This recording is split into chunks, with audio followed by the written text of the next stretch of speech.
श्री स्वामी समर्थ। नमस्कार, मी शर्मिला। माझ्या यूट्यूब चॅनलमध्ये माझ्या सगळ्या गोड यूट्यूब फॅमिलीचं आणि स्वामी भक्तांचं अगदी मनापासून स्वागत करते। आजचा दिवस तुम्हाला सुखाचा, आनंदाचा आणि स्वामीमय जाओ। तुमच्या मनातील सगळ्या चांगल्या इच्छा पूर्ण हो, हीच महाराजांच्या चरणी प्रार्थना करते आणि आपल्या याच्या नवीन व्हिडिओला सुरुवात करते।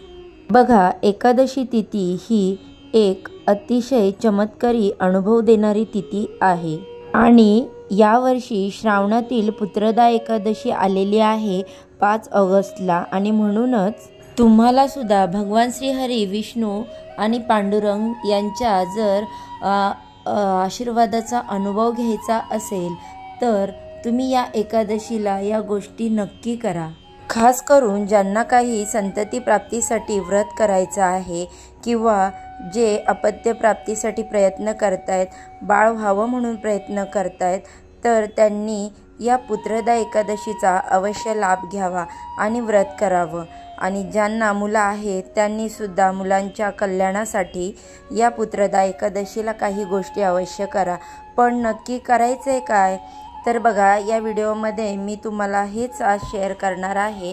तत्पूर्वी तुम्ही जर माझ्या चॅनलवरती पहिल्यांदा नवीन आला असाल तर व्हिडिओला लाईक करा, चॅनलला सबस्क्राईब करा आणि असेच माहितीपूर्ण व्हिडिओ पाहण्यासाठी बेल आयकॉनला प्रेस करा, ज्यामुळे मी जेव्हा पण माझ्या चॅनलवरती नवीन व्हिडिओ अपलोड करेल त्याचे नोटिफिकेशन अगदी सहज तुम्हाला भेटेल आणि तुम्ही एक पण व्हिडिओ मिस करणार नाही। बघा, एकादशीच्या दिवशी भगवान श्री हरी, विष्णू आणि पांडुरंग यांचं नामस्मरण केलं जातं, आराधना केली जाते, पूजा केली जाते।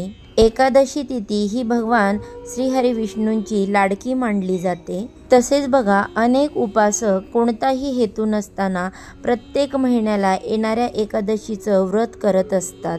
पण श्रावण महिन्यातील ही शुद्ध एकादशी आहे जिला पुत्रदा एकादशी असे म्हणतात आणि ही एकादशी खास मानली जाते।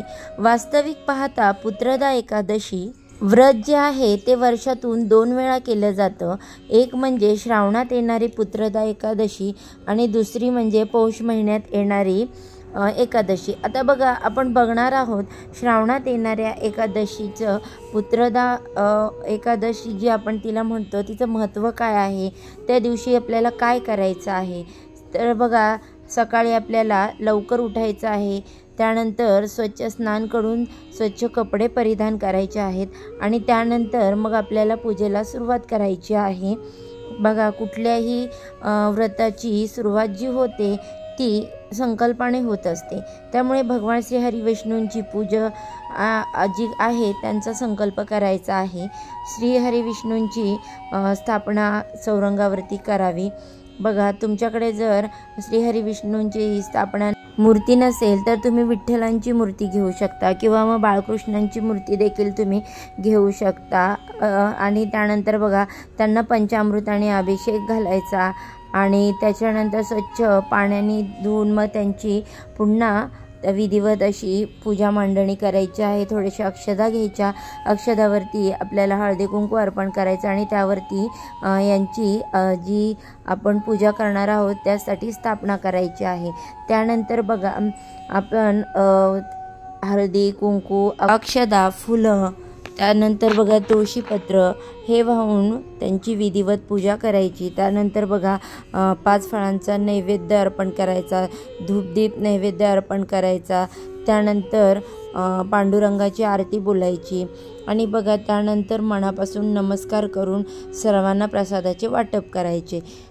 तुम्हाला जर शक्य असेल तर विष्णू सहस्त्रनामाचं पठण करायचं। सहस्त्र पठण नाम करणं शक्य नसेल तर तुम्ही यूट्यूबला लावून ऐकू शकता। यथाशक्ती दान करायला खूप महत्त्व या दिवशी सांगितलं जातं। बघा, पुत्रदा एकादशीचं व्रत जे लोक करतात, कोणत्याही प्रकारचा संशय मनामध्ये ठेवू नये। तसेच बघा, ज्या दिवशी व्रत आहे त्या दिवशी फलाहार घेऊन हे व्रत करावे, उपवास करावा। ज्यांना फलाहार शक्य नसेल त्यांनी सात्विक आहार घ्यावा, कांदा, लसूण अशा उग्र पदार्थाचे सेवन टाळावे। मुळातच बघा, ह्या एकादशीला पुत्रदा एकादशी असे का म्हटले गेले आहे तर बघा पुत्रप्राप्ती करून देणारी ही एकादशी म्हणून हिला पुत्रदा एकादशी असं म्हणतात. या एकादशीच्या दिवशी व्रत केल्याने संतती सुखाचं यश प्राप्त होतं. तसेच बघा आपली जी मुलं आहेत ती गुणवान होतात आणि अभ्यासू होतात. त्यानंतर बघा ह्या संदर्भात एक कथा देखील पुराणामध्ये सांगितलेली आहे. युधिष्ठिराला श्रीकृष्णाने सांगितलं आहे की कांचीपुरीत महेश्वर नावाचा राजा होता. त्याला अपत्य नव्हतं. दुःखी होऊन त्यांनी अरण्यात तप केलं आणि ऋषींनी त्याला श्रावण शुक्ल एकादशीचं व्रत करायला सांगितलं. हे व्रत त्यांनी मनापासून केलं आणि त्याला गुणवंत पुत्र प्राप्त झाला, अशी कथा पुराणामध्ये येते. या दिवशी भगवान श्रीहरी विष्णूंच्या मंत्राचा जप अवश्य करावा. यामुळे बुद्धी जी आहे ती स्वच्छ होते किंवा आपण जो उपवास करणार आहोत त्यामुळे आपल्या शरीराला विश्रांती मिळते आणि आपण जी संततीचा विचार करत जी पूजा करतो त्यामुळे काय होतं की तुम्हाला ती सकारात्मककडे घेऊन जातं. आता बघा या व्रताची सांगता कशी करावी. एकादशीच्या दिवशी केलेल्या व्रतानंतर दुसऱ्या दिवशी उठून सकाळी स्नान वगैरे झालं की मग सांगतेचा संकल्प करून तो पूर्ण करावा. यावेळी पुन्हा श्री हरिविष्णूंची मनोभावे पूजा करावी आणि या व्रताच्या यशस्वीतेसाठी श्री हरिविष्णूंचे आभार मानावे. व्रत जेव्हा आपण करणार आहोत त्यावेळेस कोणालाही वाईट बोलायचं नाही, कोणाला शिव्या द्यायच्या नाहीत. तसेच बघा खोटं बोलायचं नाही. पूजा करताना कोणाच्याही बाबतीत ईर्ष्या मनामध्ये येऊ देऊ नये. तसेच व्रत करताना आपल्याला काही चुका करायच्या नाहीत आणि जर चुका झाल्यास तर देवाकडे क्षमा याचना करायची आहे. ज्यांना पुत्रप्राप्तीसाठी पुत्र नसेल तर त्यांनी देवाकडे प्रार्थना करायची. आता बघा संकल्प करायचा म्हणजे नक्की काय करायचं.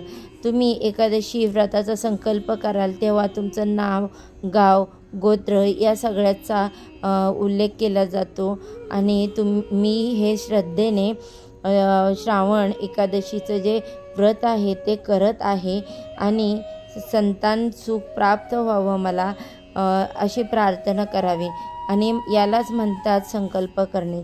आता बघा हा संकल्प तुम्ही हातामध्ये फुलं, अक्षदा, पाणी घेऊन करू शकता.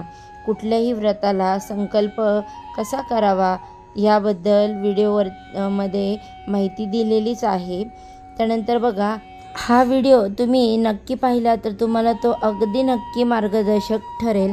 तर बघा तुम्हाला संतान प्राप्ती झालेली आहे, गुणी संतान हवी आहे, आपल्या मुलांचं कल्याण व्हावं असं वाटत असेल तर त्यांनी या पुत्रदा एकादशीचा लाभ अवश्य घ्यावा आणि या श्रावणात येणाऱ्या एकादशीचं व्रत अवश्य करावं. आता बघा जाता जाता आणखी एक श्रावणामध्ये येणाऱ्या या पुत्रदा एकादशीला अतिशय मोठ्या प्रमाणावर महत्त्व आहे. या दिवशी त्या विधिवत पूजा करायची आणि आपल्या मनामध्ये ज्या काही इच्छा मनोकामना आहेत त्या भगवान श्री हरी विष्णू किंवा मग तुमच्याकडे जर श्री हरी विष्णूंचा फोटो नसेल किंवा मूर्ती नसेल तर तुम्ही बाळकृष्णांना देखील हे सांगू शकता आणि मनातल्या आपल्या ज्या काही इच्छा आहेत त्या पूर्ण होण्यासाठी देवाकडे प्रार्थना करायची आहे. चला तर मग तुम्हाला आजचा व्हिडिओ कसा वाटला, आवडला तर लाईक करा, व्हिडिओला सबस्क्राईब करा आणि असे छान छान व्हिडिओ पाहण्यासाठी बेल आयकॉन प्रेस करा. सर्वांना श्री स्वामी समर्थ. ओम नमो भगवते वासुदेवाय नमः.